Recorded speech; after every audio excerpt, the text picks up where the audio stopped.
Hi hello friends, welcome back to my channel. இன்றைக்கி நம்ம புளிச்சக்கீரை வச்சு அதில் சட்னி எப்படி செய்யலாங்கிறத நம்ம பார்க்கலாம். இது வந்து ஆந்திரா அண்ட் தமிழ்நாட்டில் வந்து ரொம்ப ஃபேமஸான கீரை வந்து புளிச்சக்கீரை. ஆந்திராவில் வந்து இது வந்து கோங்குரா அப்படின்னு சொல்லுவாங்க. அங்கே ஆந்திராவில் வந்து விதவிதமாக இதில் வந்து நிறையா டிஷ்ஷஸ் பண்ணுவாங்க. கோங்குரா பச்சடி, கோங்குரா சட்னி, அப்புறம் கோங்குரா பிக்கிள் செய்வாங்க. அதிலே வந்து கோங்குரா சிக்கன், மட்டன், அந்த மாதிரி ப்ரான் வச்சு செய்வாங்க. கோங்குரா ப்ரான் இந்த மாதிரி நிறைய செய்வாங்க. நம்ம தமிழ்நாட்டில் கூட இந்த புளிச்சக்கீரை வந்து ரொம்ப ஃபேமஸ் தான். இந்த புளிச்சக்கீரையில் வந்து கடையல் செய்வாங்க, அப்புறம் வந்து சட்னி மாதிரி செய்வாங்க. நான் வந்து இன்னைக்கு புளிச்சக்கீரையில் வந்து சட்னி வந்து எப்படி செய்யலாங்கிறத நம்ம பார்க்கலாம். அது பார்க்கறதுக்கு முன்னாடி அதில் என்னென்ன வந்து நியூட்ரிஷன் வேல்யூ வந்து என்னென்ன இருக்குங்கிறத நம்ம இந்த வீடியோவில் பார்க்கலாம் வாங்க. இதில் வந்து ப்ரோட்டீன், கார்போஹைட்ரேட், ஃபேட் அதிகமாக இருக்குது. அது ரொம்ப அதிகமாக எது இருக்குன்னா இதில் வந்து பாஸ்பரஸ் வந்து அதிகமாக இருக்குது. பாஸ்பரஸ், விட்டமின் சி, கேரோட்டீன், அப்புறம் வந்து ஃபோலிக் ஆசிட் வந்து நிறையா இருக்குது. இப்போ ப்ரெக்னென்சி விமன்ஸ் எல்லாம் வந்து அயன் டேப்லெட், ஃபோலிக் ஆசிட் டேப்லெட்லாம் வந்து இனிஷியல் ஸ்டேஜில் எடுத்துப்பாங்க. நீங்கள் அதை டேப்லெட் எடுத்துக்கிறதுக்கு பதிலாக வந்து எடுத்துக்கணும். ஆனால் அதுக்கு பதிலாக நீங்கள் வந்து இந்த மாதிரி இயற்கையாக கிடைக்கக்கூடிய இந்த கீரையில் இருக்கக்கூடிய அயன், ஃபோலிக் ஆசிட் வந்து அதிகமாக எடுத்துட்டிங்கன்னா ப்ரெக்னென்சி விமன்ஸுக்கெல்லாம் ரொம்ப நல்லது. பிரெயின் டெவலப்மெண்ட், குழந்தைங்களோட பிரெயின் டெவலப்மெண்ட்டுக்கு வந்து இது ரொம்ப வந்து ஹெல்ப் பண்ணும். இது ரிபோஃப்ளவின் கூட அதிகமாக இருக்கு. இப்போ இதில் என்னென்ன ஹெல்த் பெனிஃபிட்ஸ் இருக்குங்கிறத நம்ம பார்க்கலாம். கொலஸ்ட்ரால் அதிகமாக இருக்கிறவங்க வந்து இந்த கீரை வந்து அதிகமாக எடுத்துக்கலாம். ஏன்னா வந்து கொலஸ்ட்ரால் லெவலை வந்து இது ரொம்ப கம்மி பண்ணும். இதில் வந்து anti bacterial, anti fungal properties வந்து அதிகமாக இருக்குது. அதனால இது வந்து எல்லாருமே வந்து எடுத்துக்கிறது ரொம்ப நல்லது. உங்களுடைய இம்யூனிட்டியை வந்து இம்ப்ரூவ் பண்ணுறதுக்கும் இது ஹெல்ப் பண்ணும். யாரெல்லாம் ரொம்ப அனிமிக்கா இருக்கீங்களோ, அதாவது ரத்த சோகைன்னு சொல்றது, யாரெல்லாம் வந்து அனிமிக்கா இருக்கீங்களோ அவங்கெல்லாம் வந்து இந்த கீரையை தொடர்ந்து எடுத்துக்கும் போது அவங்களுக்கு வந்து ஹீமோகுளோபின் லெவல் வந்து அதிகமாகும். ரத்தம் வந்து நல்ல உற்பத்தி ஆகும். ஏன்னா இதுல வந்து அயன் நிறைய இருக்கு. நெக்ஸ்ட் வந்து இதுல ஆன்டி ஆக்சிடென்ட் ப்ராப்பர்ட்டிஸ் வந்து அதிகமா இருக்கனால இது வந்து ரொம்ப ஸ்கின்னுக்கும் ஹேருக்கும் வந்து ரொம்ப நல்லது. யாரெல்லாம் வந்து வெயிட் லாஸ் பண்ணணும்னு நினைக்கிறீங்களோ அவங்கெல்லாம் வந்து இந்த புளிச்சக்கீரையை வந்து ரெகுலர் டயட்ல வந்து இன்க்ளூட் பண்ணிக்கோங்க. ஏன்னா இதுல வந்து லோ கேலரிஸ் வந்து அதிகமா இருக்கனால வெயிட் லாஸ்க்கு ரொம்ப நல்லது. இது வந்து பிளட் ப்ரெஷருக்கு கூட ரொம்ப நல்லது. யாரெல்லாம் பிபி பேஷண்டா அவங்கெல்லாம் வந்து பிபியை வந்து லோ, அதாவது குறைக்கணும் அப்படின்னு நினைக்கிறீங்கன்னா இந்த கீரையை வந்து ரெகுலர் டயட்ல வந்து ஆட் பண்ணிக்கோங்க. இதுல வந்து டயட்டரி ஃபைபர்ஸ் வந்து அதிகமா இருக்கனால இண்டஸ்ட்ரினுக்கு வந்து ரொம்ப நல்லது. அதனால ரெகுலரா வந்து இந்த டயட்ல வந்து ஆட் பண்ணிக்கலாம். இது வந்து கேன்சரை கூட ப்ரிவென்ட் பண்றதுக்கு வந்து இது வந்து ரொம்ப நல்லது. ஏன்னா நம்மளோட பாடியில வந்து ஃப்ரீ ரேடிக்கல்ஸ் இருக்கும். இந்த ஃப்ரீ ரேடிக்கல்ஸை வந்து கண்ட்ரோல் பண்றதுக்கு வந்து இந்த புளிச்சக்கீரை வந்து ரொம்ப நல்லது. அதனால கேன்சரை கூட கம்மி பண்ற அளவுக்கு வந்து இதுக்கு ரொம்ப பவர்ஃபுல்லான கீரைன்னு சொல்லலாம். வேர்ல்டு ஃபுல்லாவே இந்த கீரை வந்து ரொம்ப பாப்புலர் தான். ஆனா இந்த கீரையோட அருமை வந்து நம்ம யாருக்கும் தெரியறதில்ல. ஏன்னா இதோட டேஸ்ட் வந்து புளிப்பா இருக்கு. அதனால வந்து அதிகமா வந்து யாரும் இதை சாப்பிட மாட்டேங்கிறாங்க. ஆனா இதுல இருக்க ஹெல்த் பெனிஃபிட்ஸ் வந்து நிறைய இருக்கு. வேர்ல்டு ஃபுல்லா வந்து இந்த கீரையை வந்து பயன்படுத்துறாங்க. ஆனா வந்து முக்கியமா ஆந்திரா அண்ட் தமிழ்நாட்டுல வந்து ரொம்ப பயன்படுத்துறாங்க. வேர்ல்டு லெவல்ல பார்த்தோம்னா இதனுடைய இலைகள், பூக்கள் இதுல இருந்து வந்து மட்டும் போட்டு குடிக்கிறாங்க. அதாவது சும்மா அந்த இலையையும் பூவையும் மட்டும் போட்டு பாயில் பண்ணி அந்த தண்ணி இருக்கும்ல, அந்த தண்ணியை மட்டும் வந்து எடுத்துக்கிறாங்க. அதுவும் வந்து ரொம்ப நல்லது. ஒரு சிலர் இதை குக் பண்ணும் போது ரொம்ப புளிப்பா இருக்குன்னு சொல்லி இந்த இலையை வந்து வேக வைக்கும் போது இந்த தண்ணியை வந்து இறுத்து ஊத்திடுறாங்க. அந்த தண்ணியில தான் வந்து நிறைய மருத்துவ குணங்களே அதிகமா இருக்கு. அந்த புளிப்பு அதிகமா இருக்குங்கிறதுனால நம்ம வந்து கொஞ்சம் காரம் சேர்த்து செஞ்சோம்னா வந்து அந்த புளிப்பு வந்து நம்ம குறைச்சி சாப்பிடலாம். ஆனா அந்த தண்ணியை வந்து எப்பயுமே நம்ம வேஸ்ட் பண்ணக்கூடாது. இதுக்கு முன்னாடியே நான் வந்து முருங்கைக்கீரையில வந்து எப்படி வந்து முருங்கை இலை பொடி செய்யலாங்கிற வீடியோ வந்து ஆல்ரெடி அப்லோட் பண்ணியிருக்கேன் நான். அந்த வீடியோவை யாராவது ஸ்கிப் பண்ணிட்டீங்கன்னா மறக்காம நான் டிஸ்கிரிப்ஷன்ல லிங்க் கொடுக்குறேன். அந்த வீடியோவை வந்து கிளிக் பண்ணி பாருங்க. இந்த வீடியோ மாதிரியே வந்து அதுவும் வந்து ஹெல்த் பெனிஃபிட்ஸ் உள்ள கீரை. அதே போல இந்த புளிச்சக்கீரையும் வந்து ரொம்ப ஹெல்த் பெனிஃபிட்ஸ் உள்ள கீரை. வாங்க நம்ம இப்ப வீடியோக்குள்ள போலாம். இப்ப இந்த புளிச்சக்கீரை சட்னி வந்து எப்படி செய்யலாங்கிறத நம்ம பார்க்கலாம். ஸ்டவ் ஆன் பண்ணிக்கலாம். இதுல ஒரு கடாய் வச்சிருங்க. பேன் நல்லா சூடானதும் அதுல வந்து ஒரு 3 குழிக்கரண்டி அளவுக்கு நல்லெண்ணெய் ஊத்திக்கோங்க.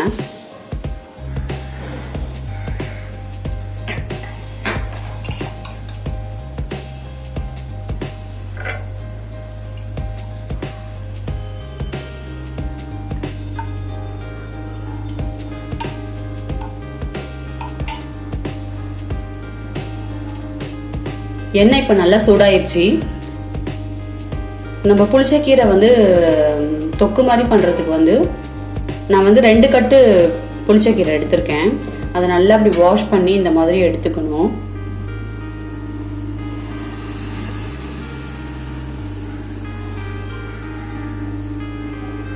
இதுல 2 கட்டு புளிச்சக்கீரை இருக்கு. நல்லா கழுவி 2-3 வாட்டி நல்லா கழுவிக்கோங்க. கழுவிட்டு வாஷ் பண்ணிட்டு இந்த மாதிரி இலையை மட்டும் நல்லா எடுத்துக்கோங்க ஆஞ்சி.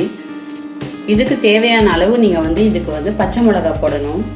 இதுக்கு ஒரு 12 இல்ல 13 அளவுக்கு பச்சை மிளகாய் போடுங்க. ஏன்னா புளிச்சக்கீரை ரொம்ப புளிப்பா இருக்கும். அதனால அது தகுந்த மாதிரி நீங்க பச்சை மிளகாய் ஆட் பண்ணிக்கோங்க.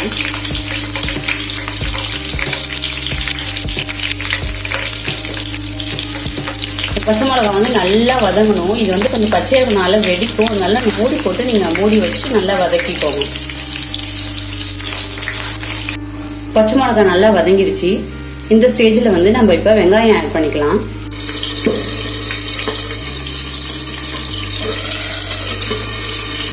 வெங்காயம் ஒரு 3 பெரிய சைஸ் வெங்காயம் எடுத்துக்கோங்க. என்கிட்ட சின்ன வெங்காயமும் கொஞ்சம் இருந்துச்சு. அதனால நான் ஒரு 10 சின்ன வெங்காயம் போட்டுட்டனால நான் 2 பெரிய வெங்காயம் மட்டும் போட்டுக்கிட்டேன். இதையும் நம்ம அந்த பேன்ல போட்டு நல்லா வதக்கி எடுத்துக்கலாம். வெங்காயத்தையும் இதில் போட்டு நல்லா வதக்கி எடுத்துக்கலாம்.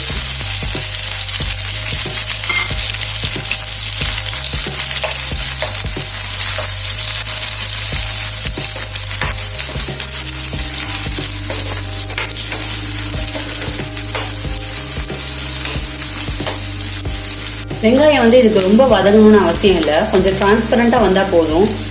இந்த ஸ்டேஜ்லயே நம்ம அந்த புளிச்சக்கீரையையும் நம்ம ஆட் பண்ணி நல்லா வதக்கிக்கலாம். இதுக்கு தேவையான அளவு உப்பையும் நீங்க இப்பயே போட்டு கீரை வதக்கும் போதே போட்டு அதுலயே நீங்க உப்பையும் போட்டு வதக்கிக்கோங்க.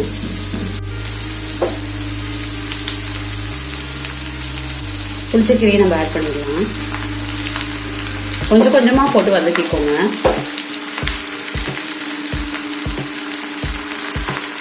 நீங்க வதக்க இது ரொம்ப கம்மியாயிடும். அதனால ஒரு 2 கட்டு போட்டுக்கிட்டீங்கன்னா தான் ஒரு 5 பேர் சாப்பிட்றதுக்கு கரெக்டா இருக்கும்.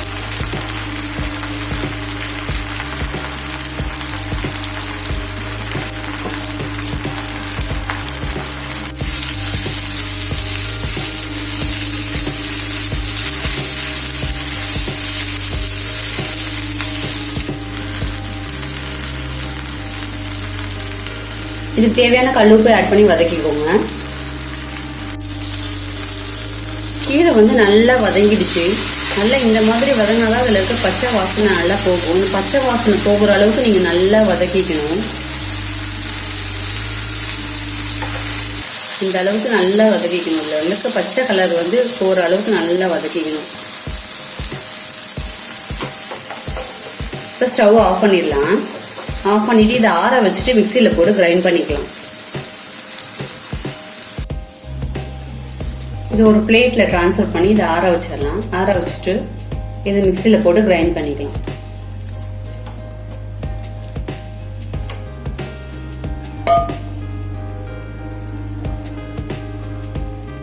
இப்போ இதை தாளிக்கிறதுக்கு அதே சேம் பேன்ல ஒரு 2 டேபிள் ஸ்பூன் எண்ணெய் ஊத்திக்கோங்க.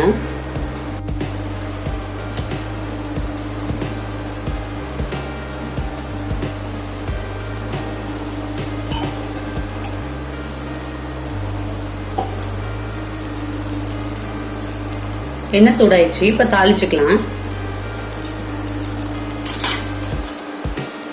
இது கொஞ்சம் கடுகு போட்டுக்கோங்க. கடுகு ஒரு 1/2 டீஸ்பூன் போட்டுக்கோங்க. கொஞ்சோண்டு உளுத்தம் பருப்பு,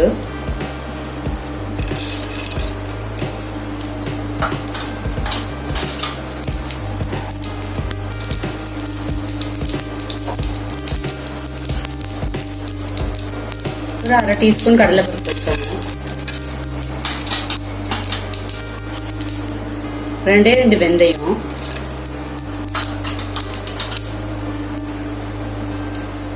ஒரு 1/2 டீஸ்பூன் ஜீரகம்,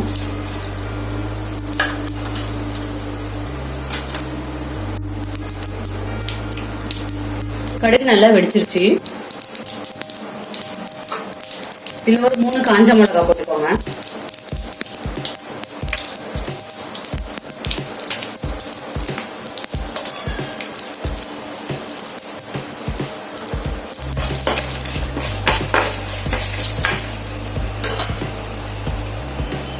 இடிச்சு வச்ச ஒரு 4-5 பல்லு பூண்டு போட்டுக்கோங்க.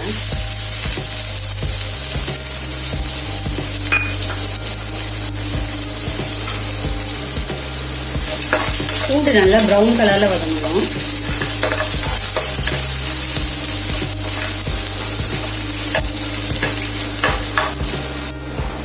நல்லா பொடியா நறுக்குன ஒரு பெரிய வெங்காயம் வந்து தாளிப்புக்கும் போட்டுக்கோங்க.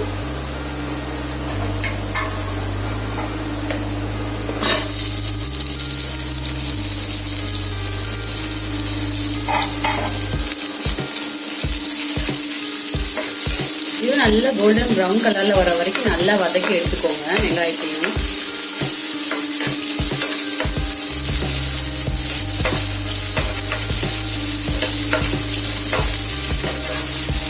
ஆந்திரால வந்து இது ரொம்ப ஃபேமஸான டிஷ். இது வந்து கோங்குரா பச்சடின்னு சொல்லுவாங்க. இங்க கோங்குரா பிக்குன்னு சொல்லுவாங்க, கோங்குரா பச்சடின்னு சொல்லுவாங்க.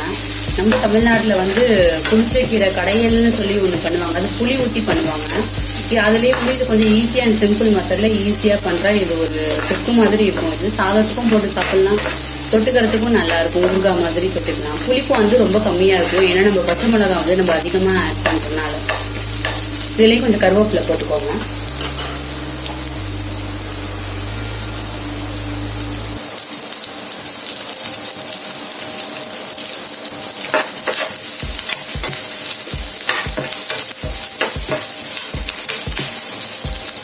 கொஞ்சம் பெருங்காயம் வாசனைக்கு ஆட் பண்ணிக்கோங்க.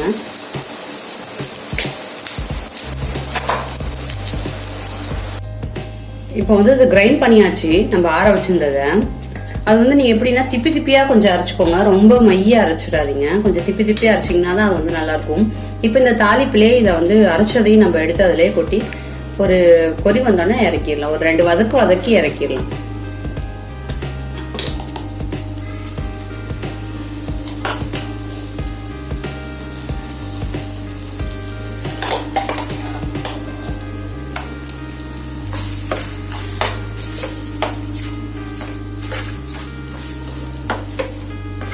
இதுக்கு வந்து நல்லெண்ணெய் வந்து கொஞ்சம் நிறைய ஊத்துனீங்கன்னா நல்லா இருக்கும். அந்த புளியோதரை எல்லாம் சாப்பிடும் போது எப்படி இருக்கு அந்த மாதிரி டேஸ்ட் வரும்.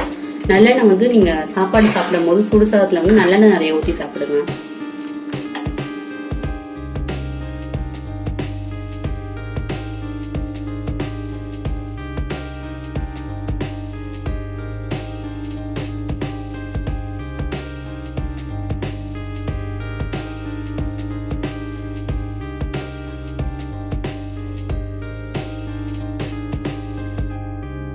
Okay bye friends, thanks for வாட்சிங் ஃப்ரெண்ட்ஸ். அப்படியே மறக்காம என்னோட வீடியோஸை சப்ஸ்கிரைப் பண்ணிடுங்க, லைக் பண்ணிடுங்க, ஷேர் பண்ணிடுங்க. நெக்ஸ்ட் ஒரு நல்ல வீடியோவில் பார்க்கலாம்.